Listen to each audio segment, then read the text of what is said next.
Putain pas. Oui, chef. Plus fort, putain. Non, oui. Oh, mais vous êtes à côté de moi. Oui. Oui, chef. Bon, à moins de vivre dans une grotte, tout le monde connaît Cyril Lignac. Et si c'est pas le cas, bah bienvenue sur ma vidéo qui parle de ce cuisinier ultra médiatique. D'ailleurs, il a un gimmick, le cuisinier gourmand croquant, ou le cuisinier croquant gourmand, c'est vous qui voyez. Alors, qu'on l'aime ou pas, ici je vais parler de 3 moments importants dans sa vie, mais aussi d'une recette que j'adore, à base d'aubergines. Je laisse le suspense. Sortez donc vos croquants gourmands, on part tous en cuisine.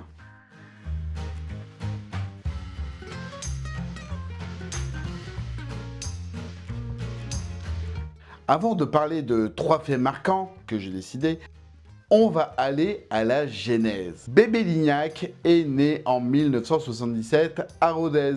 Il s'engage dans un CAP pâtissier, glacier, chocolatier, cuisinier à Villefranche-de-Rouergue lors de ses 18 ans. Alors, les débuts sont pas foufou, mais le petit Cyril s'accroche pour finir premier apprenti de sa région. Donc, il prend la décision de partir à Paris, où il vit dans une chambre de bonne, où il travaille pour Alain Passard, et se perfectionne aussi avec ses confrères Pourcel, Pierre Hermé ou encore Alain Ducasse. Rien que ça. Puis, 2 ans plus tard, il est repéré par le couple Guetta. Ce dernier va donc s'occuper de leur cuisine, la suite. Vous l'avez compris, ce n'est pas un produit de la télé. Il a bossé aussi avant d'y arriver. Bref, on a donc mis le contexte, il est temps de parler des temps forts. Nous sommes donc en 2004, et c'est dans les cuisines de la suite de la famille Guetta qu'il rencontre une productrice, Bibiane Godefroy, et pas Godefroy de Montmirail.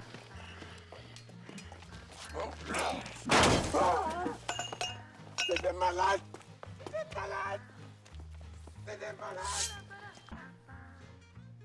Cette dernière adore son accent chantant et sa bonne humeur. Elle arrive donc à le convaincre de faire l'émission Oui Chef. Alors ce programme de télé-réalité que j'ai suivi avec passion d'ailleurs, j'aurais aimé être un des candidats.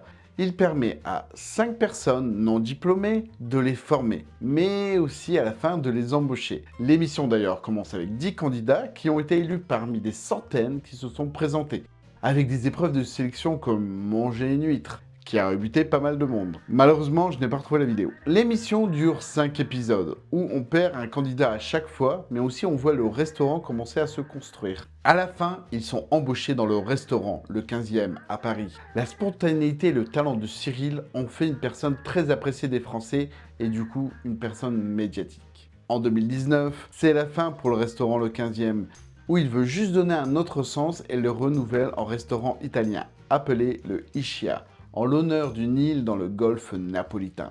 Mais avant de passer à son deuxième temps fort, on note quand même qu'il a cumulé pas mal de passages à la télé comme Chef la recette, Vive la cantine ou encore le Chef contre-attaque. Nous sommes en 2012 et c'est une bonne année pour le chef Lignac. Son restaurant, le 15e, gagne sa première étoile au guide Michelin. Un beau parcours pour ce restaurant. Mais c'est aussi le début de l'émission Le meilleur pâtissier.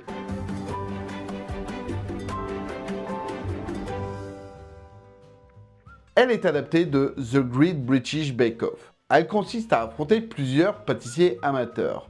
Ces derniers sont jugés par Cyril et par la célèbre blogueuse Mercotte, de son vrai nom Jacqueline Mercorelli. Cette dernière, bien connue sur les réseaux, grâce à son site, s'ouvre aussi une nouvelle popularité grâce à l'émission. D'ailleurs, je l'ai connue grâce à l'émission. Ce ne sont pas moins de 10 candidats sélectionnés parmi 5000 candidatures, et au final, il ne peut en rester qu'un. Il ne peut en rester qu'un.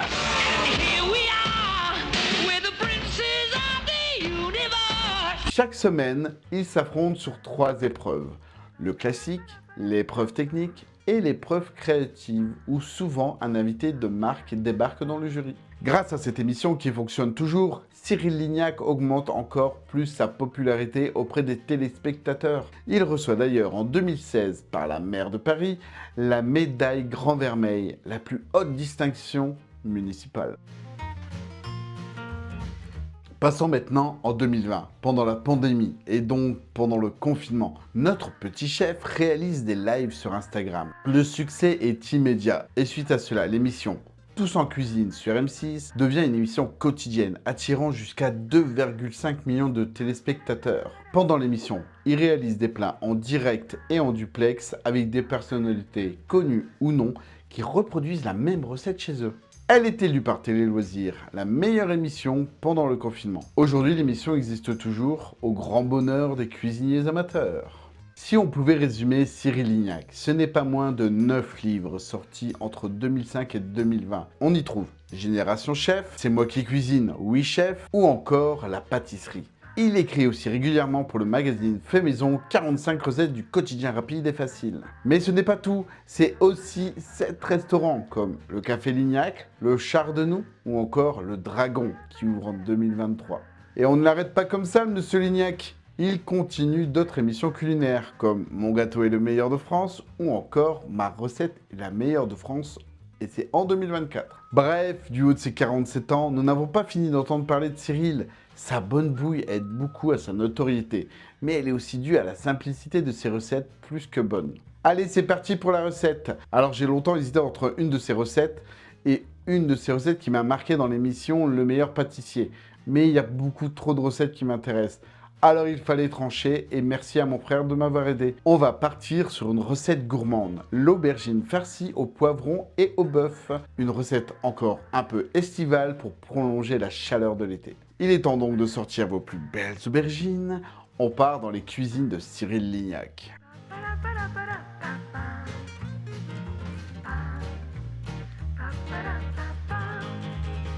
Bon, ce n'est pas une recette difficile, elle est plutôt d'ailleurs rapide à faire. On va d'abord s'amuser avec de belles aubergines. Aucune allusion dedans. On leur coupe le bout et on les fend en deux. Alors il est temps de les évider et de mettre la chair de côté. On les fait griller quelques minutes dans une poêle bien huilée.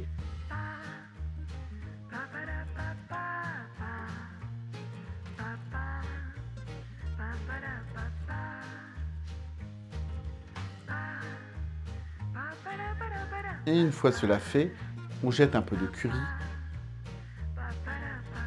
du sel et du poivre. Puis on met le tout de côté. Allez, c'est parti pour préparer la farce.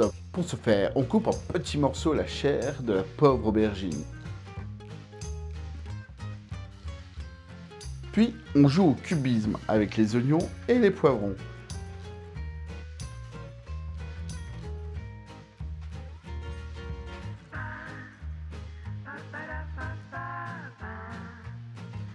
Voilà, il est temps de faire cuire le tout.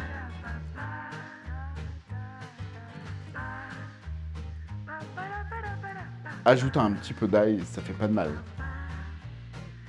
Une fois les légumes bien réduits, on ajoute la viande.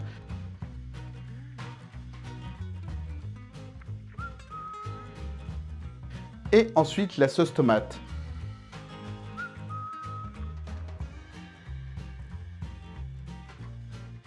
Voilà, on a bien réduit le tout. Il n'y a plus qu'à la farcir, l'aubergine.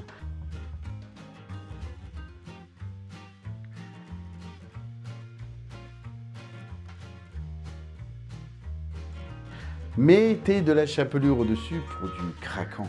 Et zou au four pendant 20 minutes à 200 degrés. A few moments later.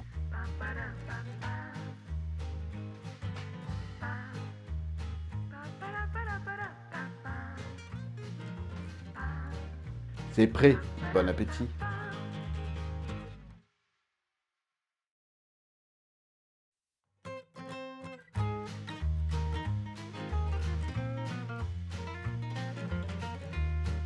J'espère comme d'habitude que la recette vous a plu. En tout cas, tout le monde en a mangé à la maison. Une nouvelle recette incontournable à mettre dans notre livre. On dit merci qui? Merci Cyril. Ce personnage m'a particulièrement marqué. Quand j'étais dans une phase de ma vie où je ne savais pas trop quoi en faire, et voir un mec plus ou moins de mon âge donner de la chance à d'autres, c'est plutôt cool. Pour moi, la cuisine a toujours été une passion, mais pas assez forte pour supporter la pression des cuisines. C'est un métier qui mérite d'être mis en avant. Les métiers de la bouche, il n'y a rien de facile là. Bon, sinon, quelle est la personnalité que vous aimeriez voir sur ma chaîne? Et est-ce que ce sujet d'ailleurs vous intéresse? N'hésitez pas à me le dire en commentaire. Allez, c'est le moment de travailler les copains. Un petit like, un petit partage, et je vous adore. Même si vous ne le faites pas, je vous adore quand même. Mais c'est un plus. Et si vous n'êtes pas encore abonné, tu sais quoi faire. Je vous remercie infiniment de continuer à me suivre et je vous souhaite une bonne semaine et je vous fais des bises, les histoculino curieux.